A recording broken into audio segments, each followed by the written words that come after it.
జగన్ గారు ఆయన action plan అయితే కనుక సిద్ధం చేశారండి.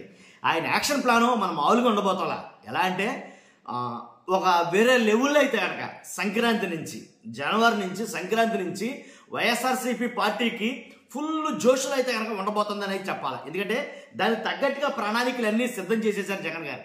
కాబట్టి ఆ జగన్ గారి యాక్షన్ ప్లాన్ చూస్తే కూటమికైనా ముచ్చెమటలు పడుతుంది. ఎందుకంటే ఆల్మోస్ట్ ఇది విన్నా చాలా మందికి చెమటలు పడతాయి, అంత దారుణంగా అయితే ఉండబోతుంది. ఏంటి ఏదో ఒక యాక్షన్ సినిమా చూసినట్టు మాదిరిగా అంత భారీగా అయితే ప్రణాళికలు సిద్ధం చేశారు వైఎస్ఆర్సీపీ పార్టీ నుంచి జగన్మోహన్ రెడ్డి గారు అని చెప్పాలి. ఎందుకని అంటానంటే ఏదైతే ఫస్ట్ లైక్ చేయని చెప్తాను, లైక్ చేస్తే ఈ ఇన్ఫర్మేషన్ ఎక్కువ మంది షేర్ అవుతుంది, నాకు కూడా మోటివేషన్గా ఉంటుంది. కొత్తగా మన ఛానల్ చూస్తే పక్కాగా సబ్స్క్రైబ్ చేయండి, మీ అమూల్యమైన అభిప్రాయాన్ని కామెంట్ రూపంలో తెలియజేయండి. సంక్రాంతి నుంచి ధూమ్ధామ్గా ఉండబోతుంది వైఎస్ఆర్సీపీ పార్టీ. ఇంకా ప్రజలతో మమేకమై ఉండబోతుందని చెప్పాలా. ఎందుకంటే కనుక సంక్రాంతి తర్వాత బస్సు యాత్ర అయితే కనుక దానికి ప్లాన్ చేస్తున్నారు జగన్మోహన్ రెడ్డి గారు అని తెలుస్తుంది. బస్సు యాత్ర రాష్ట్రం మొత్తం కూడా 26 పార్లమెంట్ నియోజకవర్గాలు కలిపి ఈ బస్సు యాత్ర ప్లానింగ్ అయితే ఉండబోతుంది. ఎందుకు చెప్తానంటే ఈ బస్సు యాత్రలో నియోజకవర్గానికి నాకు తెలిసి 4-5 రోజులు లేదా 3 నుంచి 5 రోజులు ఈ మధ్యలో అయితే కనుక నియోజకవర్గానికి కేటాయించి నియోజకవర్గంలో ఉన్న మెయిన్ అన్ని ఊర్లను టచ్ చేసుకుంటూ జగన్మోహన్ రెడ్డి గారు తన బస్సు యాత్రని 26 పార్లమెంట్ నియోజకవర్గాల చొప్పున తిరగబోతున్నారు అనేది చెప్తున్నారు. అసలు మనం మామూలుగా ప్రయాణం అంటేనే జగన్ గారి పర్యటన అంటేనే ప్రభుత్వం తల్లకిందులైపోతుంది అన్న విషయం మీకు తెలుసు. ఏదైతే ఇప్పటి వరకు ఈ 18 నెలలు 19 నెలల కాలంలో ప్రభుత్వం ఏర్పడిన తర్వాత జగన్ గారు చేసినటువంటి 6-7 పర్యటనలు ఉన్నాయి. ఆ పర్యటనలన్నీ కూడా ప్రభుత్వం మీద చాలా ప్రభావం చూపాయి. ఎందుకంటే ప్రజల మీద చాలా ప్రభావం చూపాయి. జగన్ గారు వెళ్తా ఉంటే ఆయన వెనకాల వెంటబడి నడిచేస్తున్నారు. ఒక ఆయన మాట్లాడాడు, జగన్ గారు ఏమైనా గాంధీ మహాత్ముడా, గాంధీ గారు వెళ్తే గాంధీ గారు వెళ్ళినట్టు ఇంకా జనం అంతమంది వెళ్ళిపోతున్నారండి నా తెలియగలుగుతాను అనేది కనుక మాట్లాడు. ఒక కూటమి నాయకుడే మాట్లాడాడు ఈ మాట. అంటే జగన్ గారిని ఎలా అభివర్ణిస్తున్నాడో నాకు అర్థం కాల. గొప్ప కోసమా లేకపోతే తిట్టాలని అర్థం కాదు. కాకపోతే జగన్ గారు కూడా జనం అయితే కనుక బ్రహ్మరథం పడతారు, కూడా తండాలుగా వెళ్తున్నారు.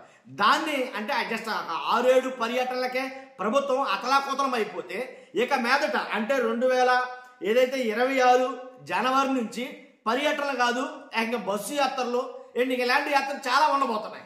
కాబట్టి వీటన్నిటిని ప్రభుత్వం ఎలా సమర్థించగలుగుతుంది, ఎలా అయితే కనుక సంసిద్ధం కాగలుగుతుంది, కూటమి ప్రభుత్వానికి ముచ్చమటలు పట్టే అవకాశాలు ఉన్నాయా లేవా నేను మిమ్మల్ని అడుగుతున్నా. తర్వాత బస్సు యాత్ర ఏదైతే మొత్తం నియోజకవర్గాలు అన్నీ కవర్ చేసుకుంటూ తిరుగుతుందో బస్సు యాత్ర అయిన వెంటనే బస్సు యాత్రలోనే ఇది జరుగుతుండగానే 2026 సంవత్సరంలో వైఎస్ రాజశేఖర రెడ్డి గారి జయంతిని భారీ ఎత్తుగా ప్లాన్ చేయబోతున్నారు. మాదిరిగా రాజమౌళి సినిమా ఏదైతే ఉంటుందో వాళ్ళ ప్లానింగ్లు వాళ్ళ సెట్టింగ్లు ఎలా ఉంటాయో ఆ రేంజ్లో అయితే కనుక 2026న వైఎస్ రాజశేఖర రెడ్డి గారి జయంతి రోజున ఒక ప్లేనరీని ఏర్పాటు చేయబోతున్నారు. దాన్ని నా భూతో నా భవిష్యత్ అన్నట్టుగా దాన్ని తీర్చిదిద్దబోతున్నారు. భారీగా జన సమీకరణ, దాంతోపాటు భారీ ఎత్తు కార్యక్రమాలు ఇవన్నీ ప్లాన్ చేయబోతున్నారు. అది మరో అసలు కొన్ని మహానాడులు కలిపితే ఆ రకంగా చేయబోతున్నారని కొంతమంది మాట్లాడుకుంటున్నారు వైసీపీ నాయకులు. కాబట్టి అదే నిజంగా జరిగితే కనుక దాని ఎఫెక్ట్ ఎలా ఉండబోతుందో చూడండి ఒకసారి. అంతేకాదు ఏదైతే ఈ బస్సు యాత్ర అయిన తర్వాత అలాగే ఈ ప్లేనరీ అయిన తర్వాత ఆల్రెడీ ఇప్పుడు మీరు చూసుకుంటే ఈ నెలలోనే చాలా జిల్లాల్లో జిల్లా సమావేశాలు జరిగాయి. మీరు అబ్జర్వ్ చేస్తే కనుక చాలా జిల్లాల్లో జిల్లా స్థాయి సమావేశాలు జరిగాయి. మొత్తం నాయకులు ఎవరైతే ఓటమి చెందిన నాయకులు కావచ్చు వాళ్ళందరూ కూడా ఎమ్మెల్యే స్థాయి క్యాడర్ ఉన్నటువంటి వాళ్ళందరూ కూడాను ఒక చోటకు చేరి పార్టీ సమీక్ష సమావేశాలు నిర్వహిస్తున్నారు. మీరు చూస్తున్నారుగా.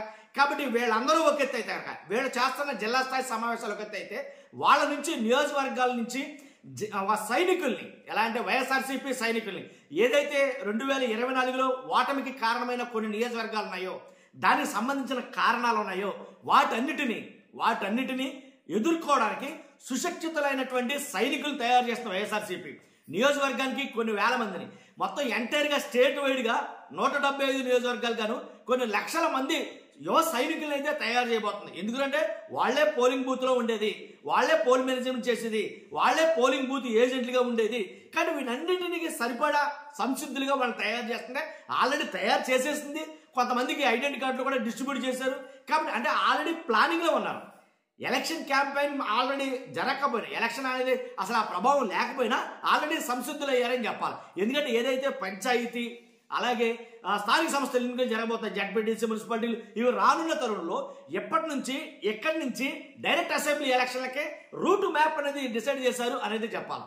అర్థమవుతుంది కదా. కానీ దాంతోపాటు 2027లో జరగబోయే పాదయాత్ర, ఇవన్నీ ఒక ఎత్తు అయితే కనుక పాదయాత్ర, జగన్ గారిని తీసుకెళ్లి సీఎం సీట్లో కూర్చోబెట్టిన ఆ పాదయాత్ర, దాన్ని తలమించినటువంటి పాదయాత్రలో దాన్ని అయితే డిసైడ్ చేస్తారు. నిజంగా ఆ పాదయాత్రతోటి మొత్తం రాజకీయ ముఖ చిత్రం మారిపోవచ్చు, చెప్పడం ఆల్రెడీ మారింది గతంలో. నేను చెప్తున్నాను కదా, అదే పాదయాత్ర జగన్ గారిని తీసుకెళ్లి సీఎం సీట్లో కూర్చోబెట్టింది. మరలా ఈ పాదయాత్ర జగన్ గారిని సీఎం సీట్లో కూర్చోబెడతాదని వాళ్ళు వైసీపీ పార్టీ వాళ్ళు బలంగా నమ్ముతున్నారు దీన్ని. కాబట్టి పాదయాత్ర చేస్తే కనుక ప్రజల మీద తీవ్ర ప్రభావం పడుతుంది జగన్ గారి మీద. కాబట్టి వీటన్నిటిని తట్టుకునే శక్తి కూటమి ప్రభుత్వానికి ఉందా లేదా? జగన్ గారి పర్యటన అంటేనే ఏదో ఒక జిల్లా లేదా 10 కిలోమీటర్ల పర్యటన అంటేనే నానా యాగి జరుగుతుంది. రాష్ట్రం మొత్తం పాదయాత్ర అంటే దాని ఇంపాక్ట్ ఏ లెవెల్లో ఉండబోతుందో అర్థం చేసుకోవచ్చు. కాబట్టి వీటన్నిటినీ వన్ బై వన్గా ఒక ప్రణాళిక అనేది సిద్ధం చేసుకున్నారు ఆల్రెడీ. 2029 ఎన్నికలు వచ్చినా, 28లో వచ్చినా, ఎప్పుడు వచ్చినా సరే ఆ ఎన్నికలకి ఐఎమ్ రెడీ అన్నట్టుగా ఉన్నారు వైఎస్ఆర్సీపీ పార్టీ వాళ్ళు. అయితే ఖచ్చితంగా ఘంటాపథంగా చెప్పొచ్చు ఈ మాటని.